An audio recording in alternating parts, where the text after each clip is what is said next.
morning, folks. I can't believe it's already the second Saturday in December. I don't know where the time is going, to be honest. Cannot believe this year is almost over, but here we are.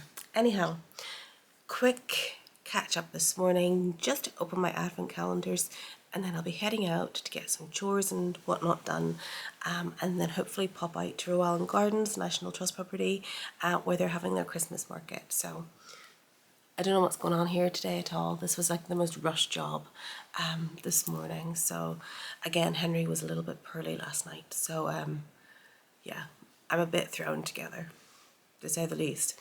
Anyhow, I'm going to get stuck in and get started with my historical sampler company Advent.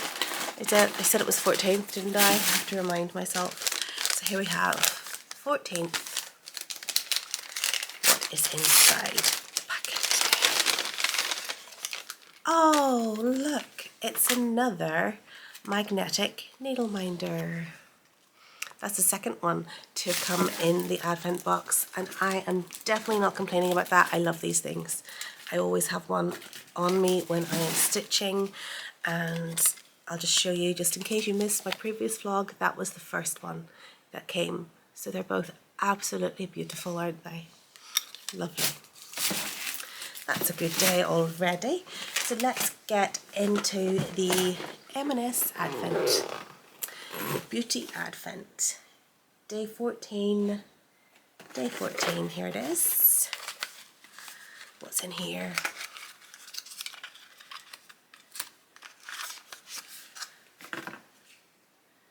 Okay, so it's perfume from the Discover range. It's Velvet Amber. Doesn't say much about the actual scent, so I guess I will actually have to try it. And I haven't put any fragrances on today, so it's a good time to actually try it. If this is anything like Parma Violets being purple, I'm going to be disgusted, but here goes. Let's try it out.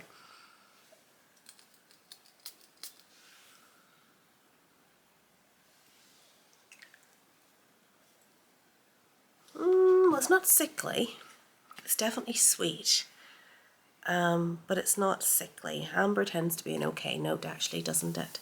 And oh, it does actually tell me in very, very small print. The other notes then here are neroli and jasmine. So yeah, that's okay. I can wear that. That's fine. That'll go into my makeup bag for today. Right. Okay, dogs at feet. I've got Liberty, day 14. Where are you? Here it is, and this is the final one before I go and leave you. So, here we go. It's a Paula's Choice Skin Perfecting 6% Mandelic Acid, 2% Lactic Acid Liquid Exfoliant. And yeah, I've used Paula's Choice before. Some really, really, really good products. So I'll give that a go. But I'm not using any acid on my skin at the moment because something has happened around my eye area, and I need to let that heal. So I've just been using my clear water gel from Dermalogica and keeping it really, really clear until it clears up. So you probably can't see it, but there's a little skin peeling here. And it started actually here, and I figured it was the eye cream that I'd started to use a couple of weeks back. But now it's spread to this eye, and I had never been using it. So I'm an asthmatic, and recently I've started to suffer a little bit from eczema. So that can also be stress related, and work can sometimes be stressful. It could be something as simple as that, but I'm keeping an eye on it. I am praying that it all clears up just with getting off all the products, and then by process of elimination I'll be able to figure out what's actually going on in the future. So that's me. I don't have anything from my Fizz Goes Pop today because it is every other day, so it'll be tomorrow for that one. So until later, I will bid you an adieu, and hopefully you all have a really lovely day. Bye. Hello, I'm back from my revels. I've just got the dinner on, so I've got about 20 minutes before dinner. So I've popped upstairs. I have with me this lovely red fabric that I pre-washed yesterday, and I'm going to try and get that cut out before dinner. Now, this is a quick sew because bear in mind I am working all week and tomorrow we are out, so we're heading up the coast. It's a good hour-and-a-half drive again, just like it was back on Monday, for another Christmas day out. So yes, I want to get that cut and then hopefully in the evenings next week sew it up. Probably is going to be one of my two dresses of the moment, which is the Kinnerton dress, the Cashmere from the Cashmere Club, and the Sew Over It Hetty dress, of which I've now made 3, but I love them and I will continue to love those and to make them as well. So I'll get that cut out and then maybe later on this evening I'll cut this out.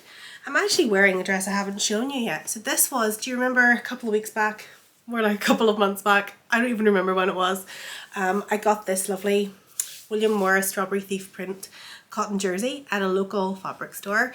We don't have many, but we've got a couple, and it's not really known for dressmaking because it's more like upholsteries and craft fabrics and stuff like that, but they do have a little selection of dressmaking fabrics, and I got this. So I made a lovely Sew Over It Georgie dress, so comfy, self-lined as well, so really cozy and warm.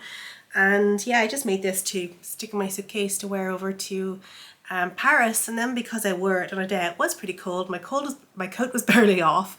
I never even got a picture of it, so I'll take a wee picture of it later and show you it. But I've shown you all the Georgie before because I probably do have one now for every day of the week, which is why I managed to pack quite a few of those into my suitcase and almost solely wear those while I was on holiday, because when you're running after a 2-year-old, comfort is exactly what you need. So we had a lovely day today. Very low key but very lovely. So as I said, we were going to head out to Rowallane Gardens for the Christmas fair, and we did, but we just got waylaid slightly, so we stopped off just at the bottom of the town because the traffic was pretty poor.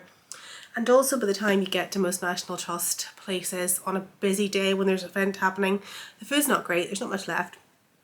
So we stopped off at a little cafe called Granny Greta's, just at the bottom of St. Field, and had lovely festive toasties and festive buns, and yeah, got some nice local produce as well.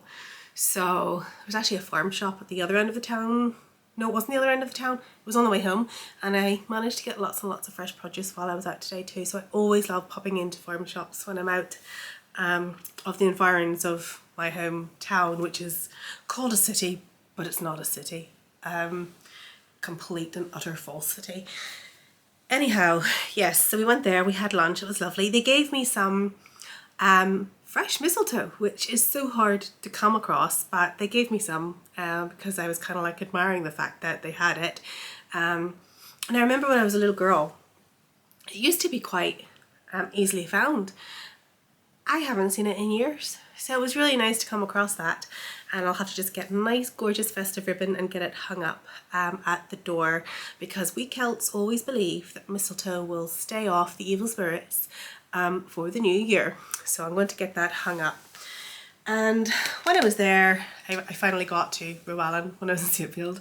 and yeah, they had the little market on. Henry managed to pick up a lovely new dinosaur jigsaw, so he's a very happy boy creating chaos right now. And yeah, some nice local produce was bought there as well.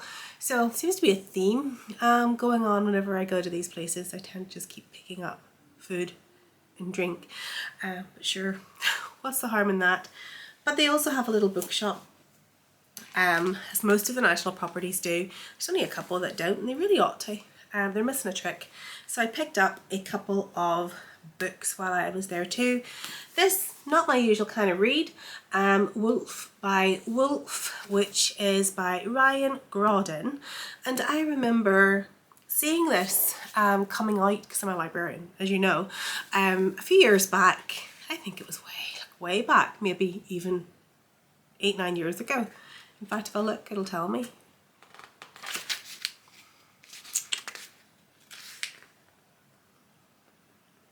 2015, so yes, 9 years ago.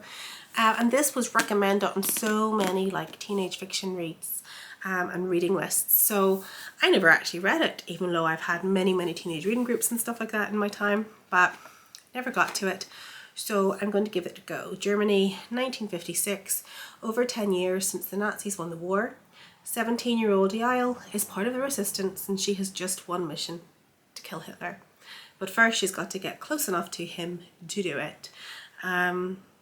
Says it's a captivating and unforgettable story from the author of The Walled City. Again, a book I haven't read yet either. But yeah, I'll give it a go. I do sometimes like to read young adult fiction and even junior fiction. I love all kinds of stories, and it doesn't matter what label you put on them. A story is a story, isn't it? But I saw this, and I know it's not great literature, but Laini Taylor, the author of Daughter of Smoke and Bone, stuck a recommendation on here, and she loved it. So again, she's not an arbiter of great literature, I'm sure, but again, I liked her books. I read them. They were just like sit, read, finish in a night. Really, really easy to read and quite enjoyable too. So I picked up that one, and then I picked up this, which has actually been on my to read list for a while. So it's The Secrets of Heartwood Hall by Katie Lumsden. Has real like Jane Eyre vibes, and of course ever since I read Jane Eyre, I think I was in like P4, P5, I've been obsessed with that kind of like governess story.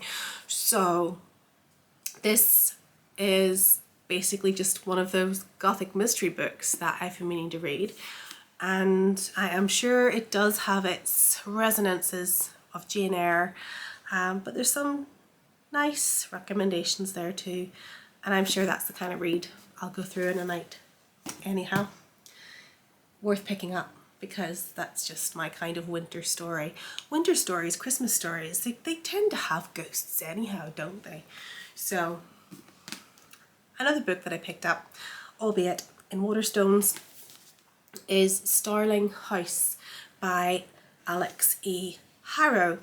Yeah, I'm not gonna lie, it's the cover. I love covers like this, and they seem to attract my attention. Sometimes the books are great, sometimes they're a bit meh, but we'll give it a go. So again, a bit of a ghost story, a bit of a haunted mansion. Opal, orphan, high school dropout, full-time cynic, determined to find a better life for her younger brother, which gets them out of this town that they live in, which is renowned for its bad luck. So she starts earning a good wage at Starling House, an old haunted mansion that she can't resist. And then there are all of these secrets. There's a brooding heir called Arthur, and it's right up my street anyhow, so I'm going to give that a go as well. There's a lot I'm going to do, isn't there? But I never put a time frame on these things. If you could see the pile of new books that I've purchased over the last 6 months, you would probably just rap me on the knuckles and say stop. And that's the thing, I work in libraries, but I just buy books, prolifically buy books, because it does tend to be that the popular books that are in libraries are not actually the books that I read half of the time. Oh, but here, I started unpacking the last little suitcase from Paris. So I've got my nice wee things here that I picked up for myself. We say, look at this little trinket, just the wee trinket dish, if I could speak. And it's so cute. And this is one of my favourite characters from all of Disney, little Gus Gus. I think he's adorable. But I just thought actually this could even be turned into a magnetic pin dish if I really wanted. But I don't know. I don't think I want to. I just think it's so cute the way it is. I just used it for hair clips earlier on whenever I was trying to put a bit of movement in my hair. But yeah, got this. But it gets better, and it does get quite topical to sewing, because here is another little trinket I picked up for myself while I was there. I hate this stuff. Sometimes it just makes a noise that puts me on edge. Let me see. Let's get in. Cinderella, the sewing mice. She's made it home in one piece anyhow. Let me see. How cute. How cute, right? I just loved her. I had to have her. I had to bring her home. Look at her with her wee needle and a thread. So that was what I got for myself while I was there, and I was very, very chuffed at that. Anyhow, I'm going to see if I can quickly cut this fabric and then go and get dinner finished, and then maybe even sit down with cross stitch and or a book if I can get Henry to sleep before 9 o'clock, and just enjoy a little quiet time later. I could sew, but I also like my quiet time when my mind is silent. It's always a lovely thing. Anyhow, I'll chat to you probably Monday, because if I'm out tomorrow it'll be late home and God knows if I'll get a chance to chat or whatever, but we'll see. Have a lovely Sunday, and yeah, if I don't speak to you tomorrow, see you Monday. Bye.